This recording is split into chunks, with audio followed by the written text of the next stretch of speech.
Hello and welcome. I'm Jaime Ocon, and here's what happened this week. A team of Taiwanese doctors and nurses are in Ukraine. It's the first medical team from Asia to travel to the war-torn country since Russia invaded in February of 2022. Rick Glauert reports. 35-year-old emergency doctor Wu Peishan is saying her goodbyes. She's part of a Taiwanese medical team going to volunteer in war-torn Ukraine. She says she's both excited and nervous about going. My mother is very worried about it. So she also go to the temple to pray for my safety. The team of 10 will spend 12 days in the west of Ukraine, treating soldiers and other people affected by the war, as well as training Ukrainian health workers. Battling off Russia's full-scale invasion for more than a year has taken a massive toll on the Eastern European country, including its healthcare system. Taiwan is the first country in Asia to send a medical team, and they have the backing of the country's leader. 我要借这个机会谢谢我们的医疗团，让世界能够再一次看到台湾的贡献。 This is just the latest contribution from Taiwan to the war effort. Ukraine may be more than 8,000 kilometers from here, but the country's determination to defend its freedom has struck a chord with Taiwanese. In the more than 400 days since Russia invaded Ukraine, Taiwan's people have continuously donated goods and given millions of US dollars in aid. Oleg Shin, a Ukrainian living in Taiwan, has been raising awareness and funds since the outbreak of war. He says Taiwanese support has been unwavering. Taiwanese people themselves were historically either endangered or oppressed, and they know what it is like to be in a position when your own identity and your statehood is questioned and claimed and contested. Many Taiwanese look at the situation in Ukraine and see what could be their own fate. Just across the strait from Taiwan is China, which claims the island nation as part of its territory. Beijing sending military ships and planes into the area around Taiwan is becoming the new norm, as China ramps up pressure on the democratically ruled country. 我要跟大家说，过去这几年国际情势真的有很大的变化。那么我们今年也持续的会有很多的挑战。那政府一定会坚持，让台湾的民主、自由、人权的价值能够更深化。 And it's those shared democratic values that have inspired Dr. Wu and her colleagues to volunteer and help Ukraine, finding camaraderie across the world in the face of a larger foe.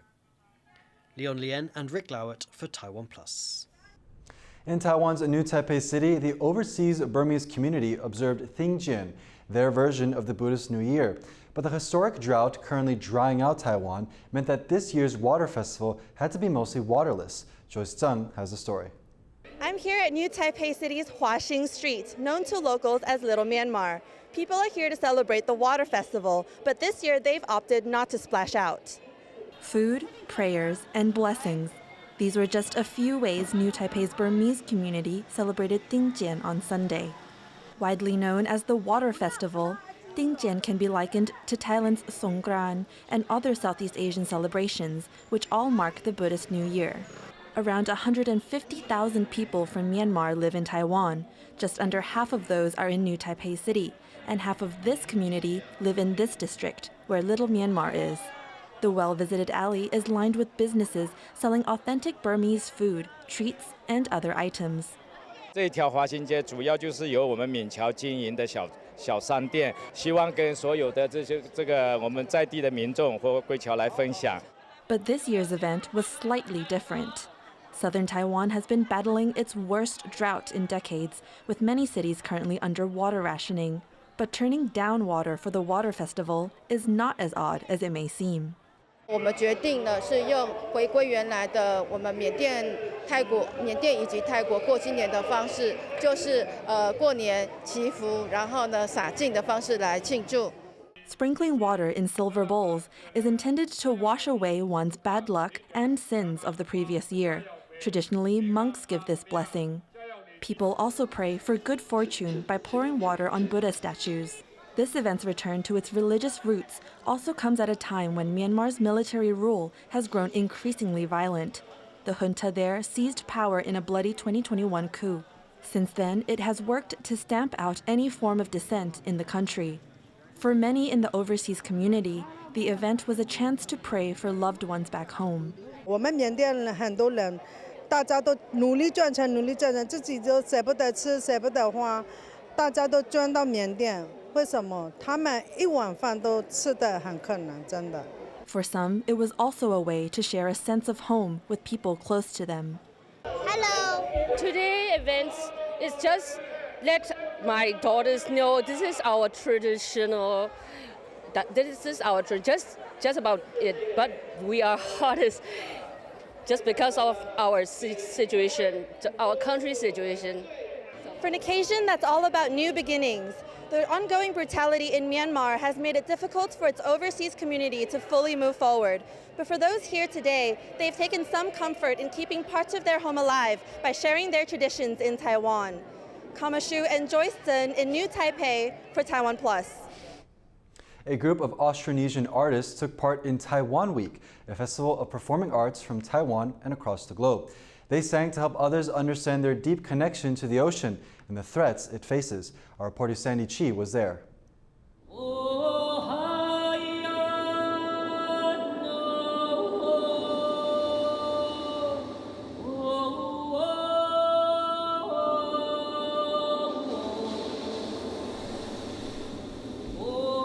An Oceanic Songline. This is one of the songs from the project, Small Island, Big Song, that Bao Bao Chen and her husband Tim Cole started in 2015. The couple was motivated by their concern for the ocean, so they set off on a journey to 16 island nations of the Pacific and Indian Oceans. During this time, they collaborated with local artists and musicians to produce songs that connect to the ocean and the islands.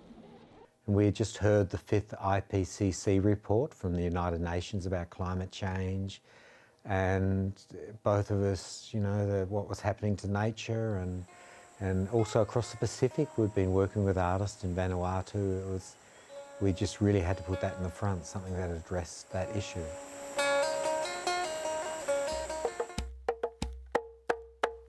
As the couple traveled from country to country, many more joined their journey to sing for the ocean in their local language and with traditional instruments.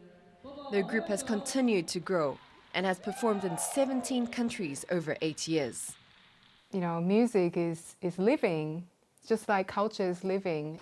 And I think that's the part will help us tell our story better and to enrich our musicians better and allow everyone to not just to feel confident about themselves, but confident about where they're coming from, about their culture. Taiwanese musicians in the project include Salalui from the Baiwan people and Ami singer Butar. With immense energy and soaring voices, they sing about their love and respect for the ocean. We must protect our ocean. We must respect our ocean. If we don't have ocean, we don't have a life.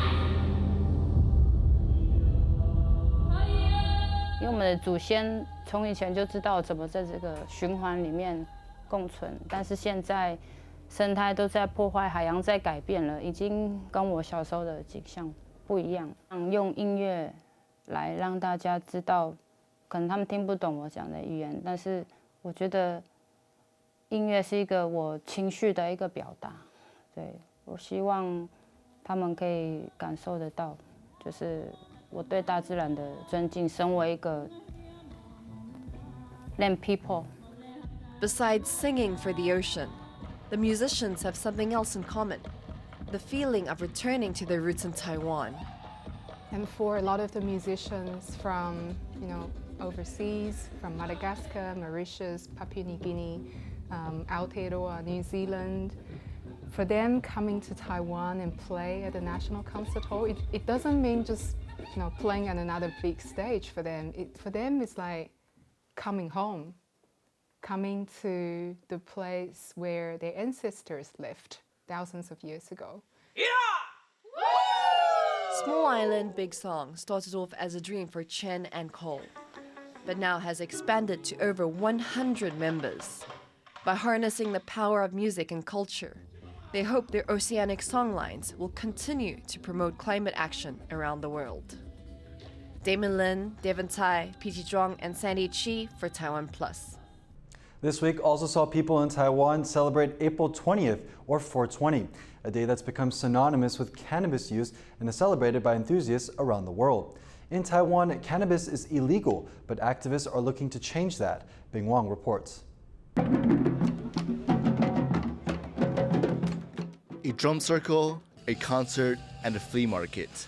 This is Taiwan's annual Marijuana Festival, a one-day event every April in the capital, Taipei, right in front of the presidential office.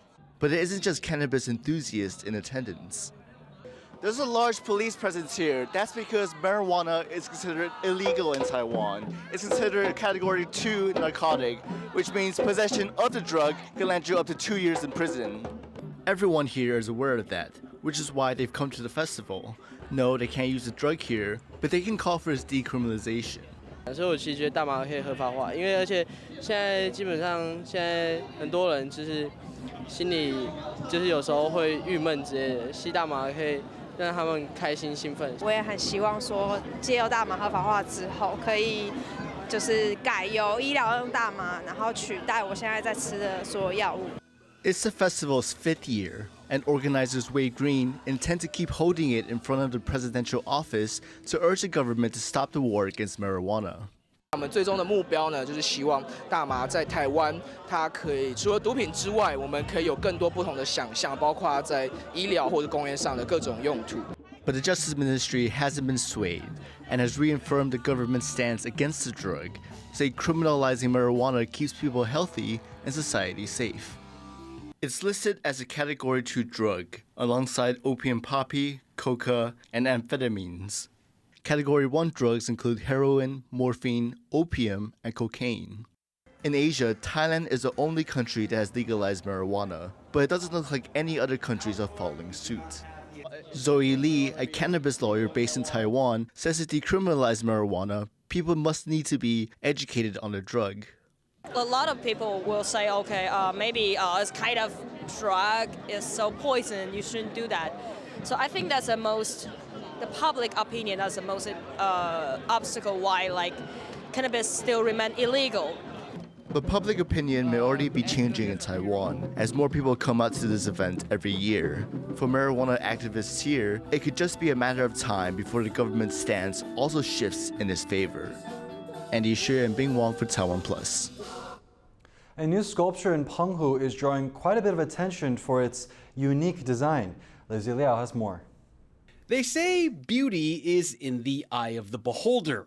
And this new oyster mascot in Taiwan's outlying Penghu County is certainly something to behold. 上班的路途来看一下实地到底是怎么样，但真的没有想象中的那么好看。 The mascot is in Penghu's Chengqian village, which is known for its oysters. This landmark is meant to draw more tourists to the area, but it's also drawing locals who have heard about its unconventional appearance. 在地人也会来朝圣的，真的就觉得哈，这边的牡蛎就是很肥，就很肥滋滋，看起来就肥滋滋的，肥滋滋的，感觉很好吃。 This isn't the first time a Taiwanese mascot design has drawn attention. Southern Taiwan's Banana King and Milkfish Boy have also been mocked online. Then there's Changhua County's mascot, which is just a personified map of the area. And in the north, there's the human-headed butterfly. Whatever your opinion on these mascots is, it can be argued that they're having their intended effect. After all, if people are willing to travel to see them, then they're doing their job. Howard Zhang and Leslie Liao for TaiwanPlus. Thank you for watching. Here's what happened. Finally today, we leave you with the images of a crab-eating mongoose. I'm Jaime Ocon. Take care and see you next time.